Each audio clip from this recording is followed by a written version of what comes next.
MTR presents Testatica.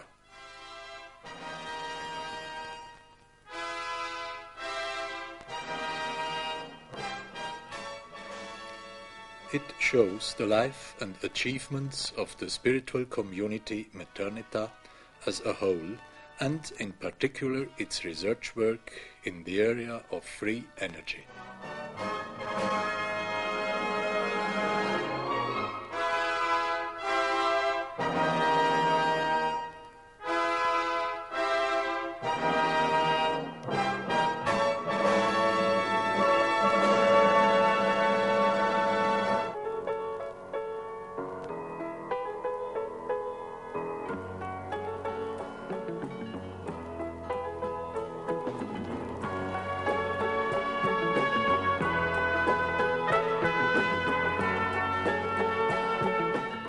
This is the machine called Testatica, an apparatus which allows to make use of the so-called free energy.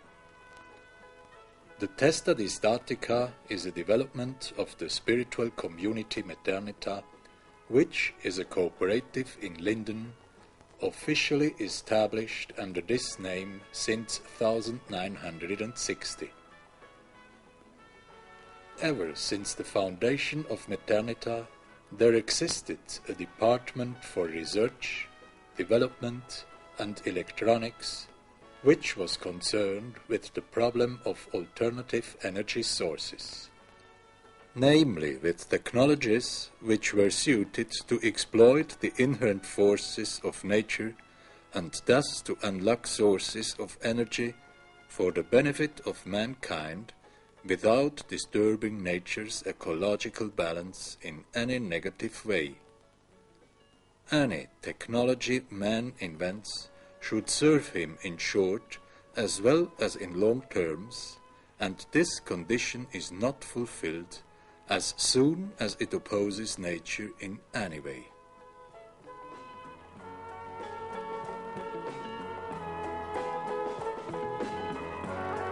This team of researchers within Methernitha works completely autonomous and is financed out of the cooperative's own sources, without any outside support.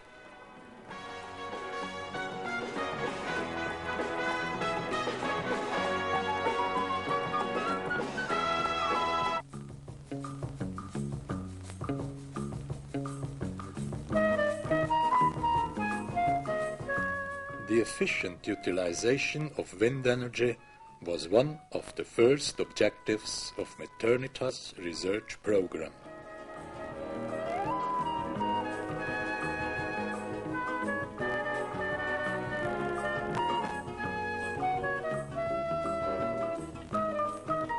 At the beginning, generators with special excitation were developed, which allowed to load the cells of accumulators even at low RPM, at times when there are only moderate air movements.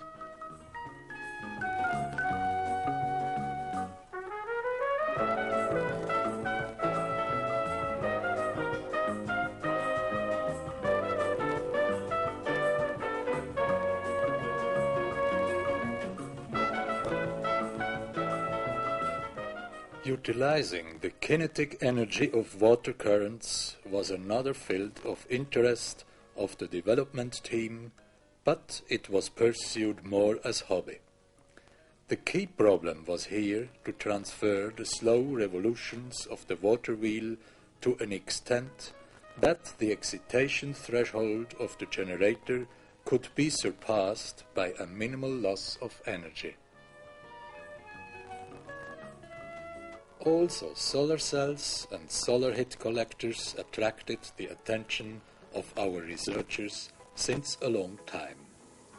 But since in these fields other institutions have attained outstanding results, Methernitha started, and this was already more than 20 years ago, to concentrate its efforts on lesser known and even generally unknown sources of energy. The result of this scientific work is the Testatica machine, of which most of you may have heard already. The question arises how it comes that Methernitha, nothing more than a private organization, could invest so much time, engagement, perseverance, and also financial resources in this kind of research. Research and development are integrated parts of the general idealistic concept of Methernitha. In order to make you understand these ideals and goals, we will now introduce you into the practical sides of this spiritual community Methernitha, as it functions as a cooperative of people living and working together. Linden is a calm village of farmers, just like dozens of others in the region of the valley called Emmental. However, Linden is also the home of a special form of human life, which is capable of attracting more and more people from all over the globe, and which has again and again caused astonishment through its excellent functioning, even in extremely difficult situations.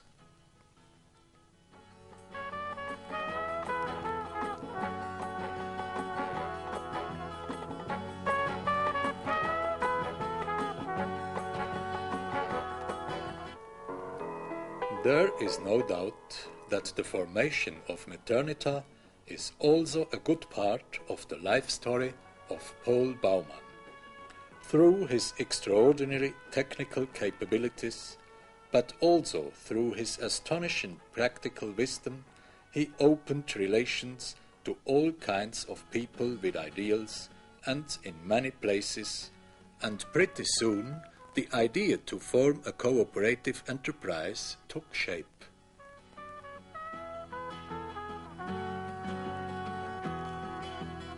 In the name of the God Almighty, people of equal thinking gathered and founded a cooperative which could serve as the economic basis of this spiritual community.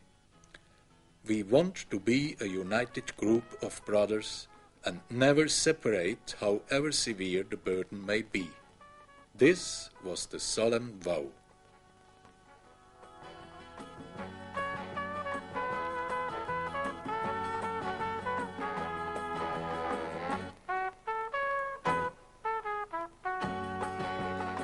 Renunciation of alcohol and smoking, and the will to realize a harmonious community life without dispute and discord, like in the original Christian communities, were the prerequisites to become a member. For the members, Methernitha is an ideal opportunity to lead a fulfilled life by practicing charity. A workshop was erected.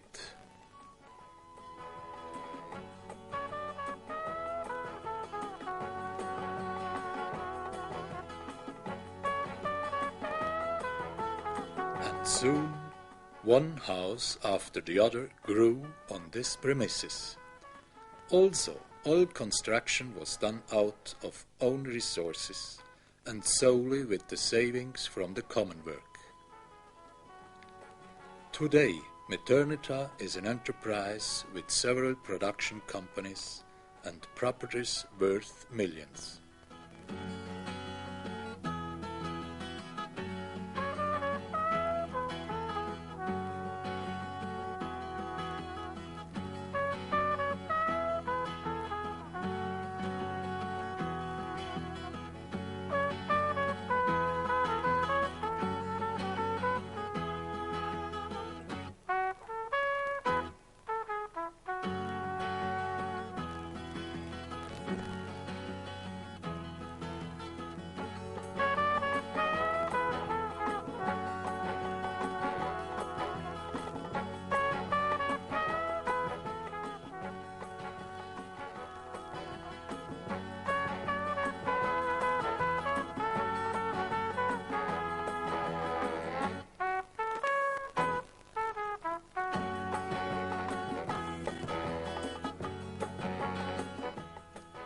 The people working here are almost without exception members of Methernitha.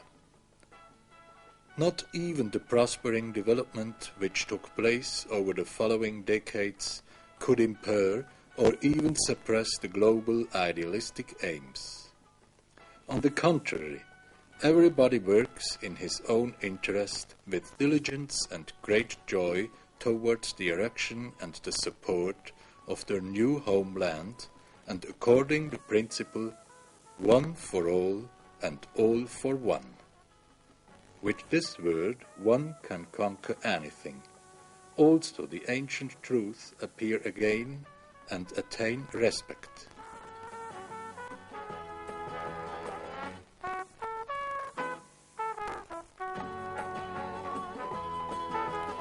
The people living here feel themselves as members of a family, a group sitting in the same boat and proud but also grateful proprietors of their own beautiful homeland, which they may shape exactly as they wish to. Evidently, this form of human social life can function only on the base of idealistic principles.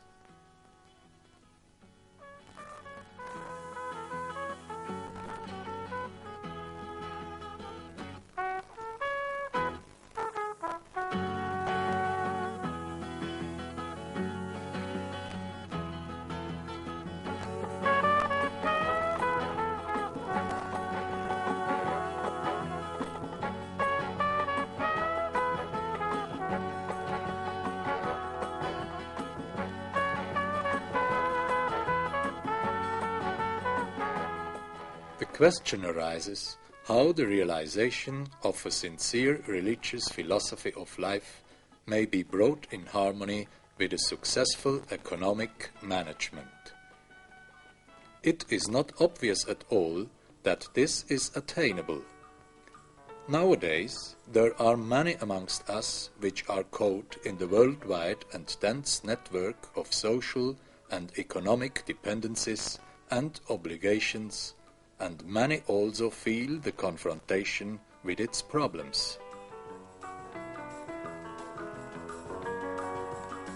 One member of the Economic Directory has recently phrased this in the following way: the fact that all essential functions of Methernitha are fulfilled without any external force, driven solely through inner conviction, which causes everybody to help and take care of the other. This is for me the most astonishing effect which is produced by this form of living together. It seems to be a miracle. Another miracle within Methernitha is the Testatica, which is the result of more than 20 years of research and contains the secret of the secrets. Here you can see the members of the research team which took part in this development. One of them is Paul Baumann, who, with his high capabilities and his outstanding knowledge about the acting laws of nature, but also through his high sensitivity, has contributed very much to this invention. This wonder machine is lurked from nature, nothing else. Nature is the greatest source of power as well as knowledge which man has, and it still conceals many secrets which are only revealed to those who approach and tie in with them with highest respect and responsibility.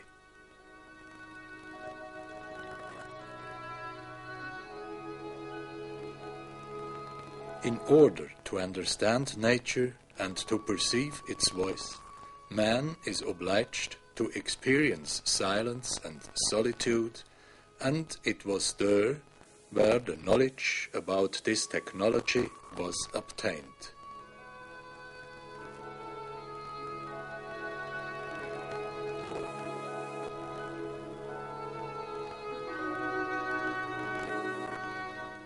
For these reasons, it was always a great concern of Methernitha to acquire properties untouched by man as far as possible, be it in valleys or forests, in the mountains or ashore of lakes, where one could study nature, one's own being, and the creator of all this universe in silence and concentration and without being disturbed.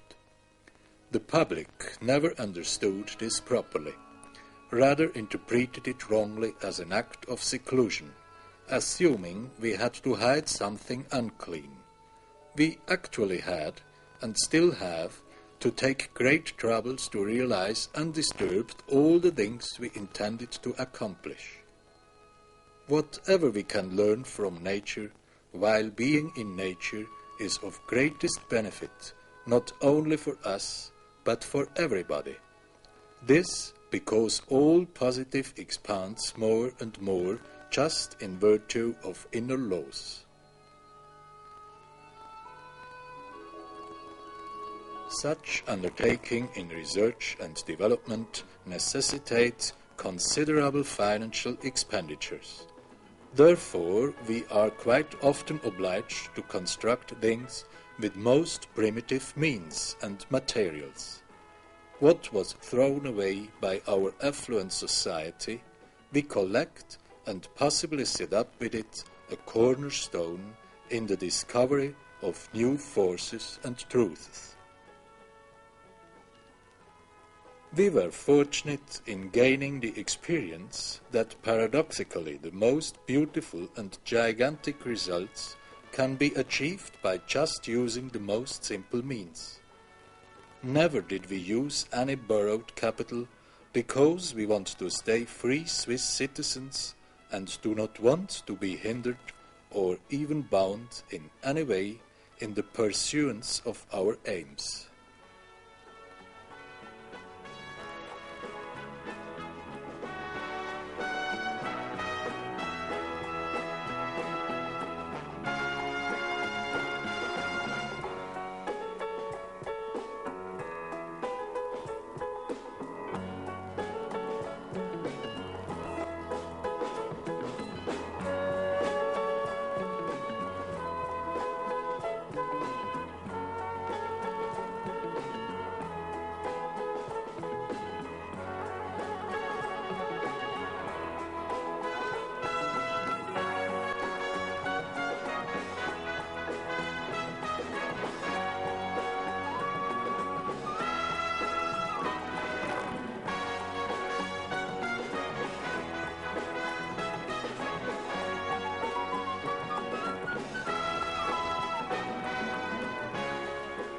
The two counter-rotating disks generate an electrostatic charge.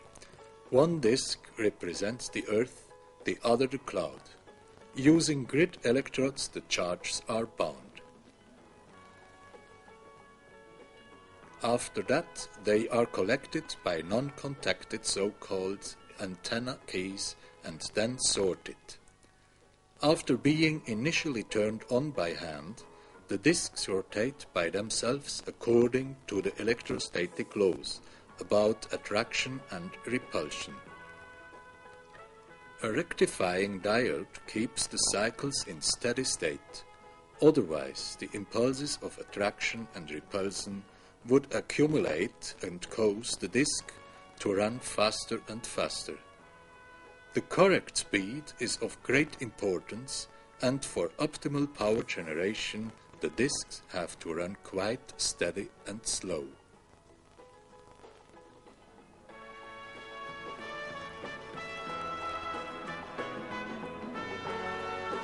By means of grid condensers, the energy is stored and then uniformly discharged, at the same time reducing the high voltage and building up power with additional devices.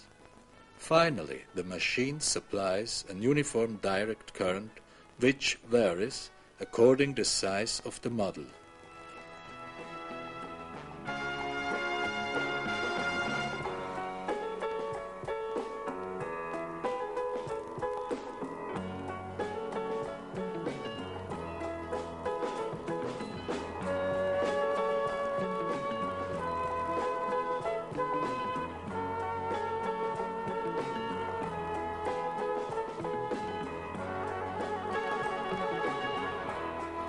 The machine furnishes about 3 to 4 kilowatt permanent output, depending on humidity, whereby the electrical potential ranges from 270 to 320 volt.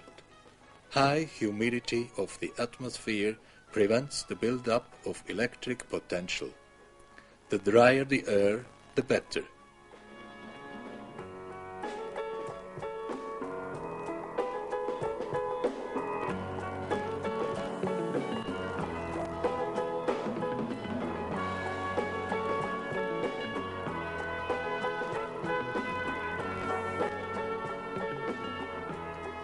No doubt, through the so far achieved results, one main objective has been reached, namely to prove that it is possible to use free energy. Nevertheless, the research work is not yet completed. To finish a model which can be handed out more or less to anybody, and without any haphazards, also to non-specialists, much work and also time will still be needed.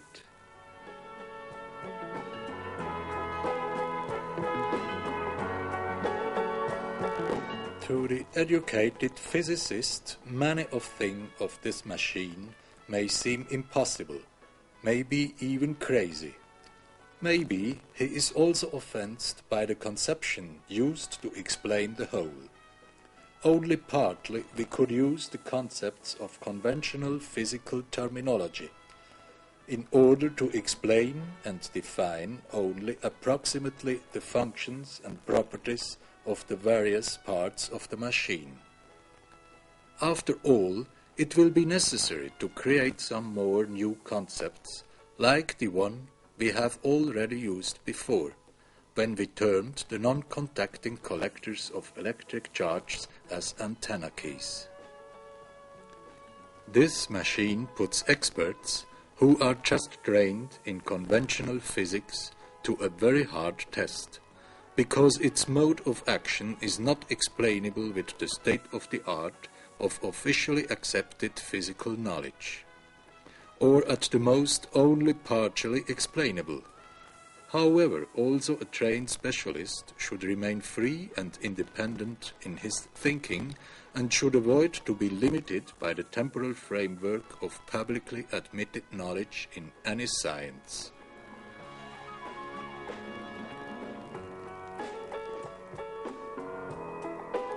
It has to be remembered that the established sciences were already many times forced to change or give up some of their very fundamental concepts. Think about Galileo Galilei, in order to name only one example.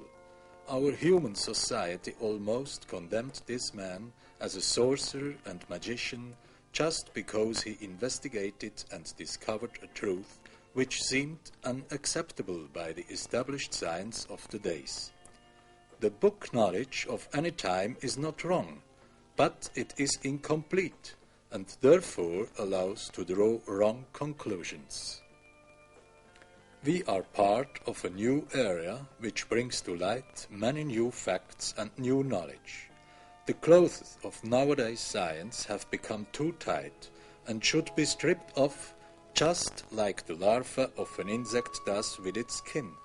Only this will allow a true metamorphosis to take its course, and finally, at the limits and at the destination of all worldly knowledge, an universal and unlimited spiritual science, radiating and beautiful, just as the completed imago of an insect may give its blessings and benediction to a renovated humanity.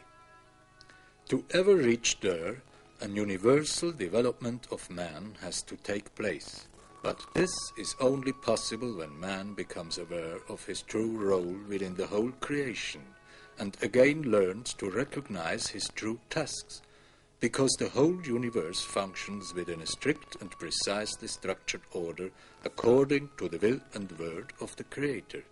Therefore, also man should recognize and realize these universal laws, which are valid within the whole and also within every part of this creation.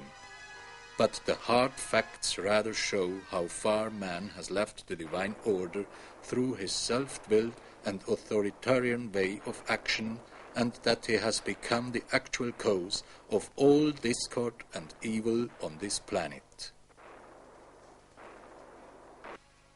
Unfortunately, the ruling bodies which should be responsible for the well-being of the people work too often with the target to make life more and more difficult and to render impossible every free spiritual development. Instead of utilizing the achievements of science and technology for the benefit and preservation of all forms of life, they are abused carelessly and irresponsibly in order to destroy and to kill, and thus turn them into a curse upon mankind. To change all this, the evolution of a new technology is not enough, even if it were the most ecological and ingenious. To change this present status, one has to go much deeper down, to the root cause of all this evil, and this is man's way of thinking, his state of mind.